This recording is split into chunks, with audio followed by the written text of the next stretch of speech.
নমস্কার বন্ধুরা, তোমরা সবাই কেমন আছো? আশা করছি তোমরা সবাই ভালো আছো। আমিও ভালো আছি তোমাদের আশীর্বাদে।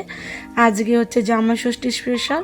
আজকে দেখো কি কি রান্না করছি। পুঁই শাকের তরকারি করছি মাছের মাথা দিয়ে, সঙ্গে রয়েছে পাঁঠার মাংস। আর দেখো এই পাঁঠার মাংস রান্না করতে করতে দেখলাম বৃষ্টিও শুরু হয়ে গেছে। চারিদিকে বৃষ্টিতে পুরো ভিজিয়ে দিয়েছে। পুকুরটাকে দেখতে অপূর্ব সুন্দর লাগছিল। এই দেখো দই কাতলা করেছি। তোমরা দেখে বুঝতে পারছো রান্নাটা অনেকটা করা হয়েছে কোয়ান্টিটিতে।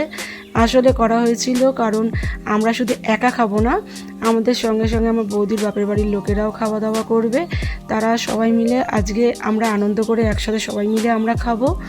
এই দেখো কড়াইতেই দেখতে পাচ্ছ ইলিশ মাছের ভাপা। এই রেসিপিটা করেছি দই দিয়ে, সর্ষে দিয়ে, পোস্ত দিয়ে।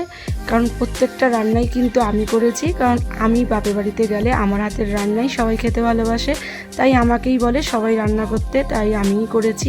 এই দেখো ইলিশ মাছের মাথা দিয়ে কচুর শাক। এদিকে দেখো কতগুলো আইসক্রিম আনা রয়েছে, বাচ্চারা বসে রয়েছে চারিদিক দিয়ে, কারণ তারা খাবে বলে আনন্দে লাফাচ্ছে। এদিকে দেখো মিষ্টি দই।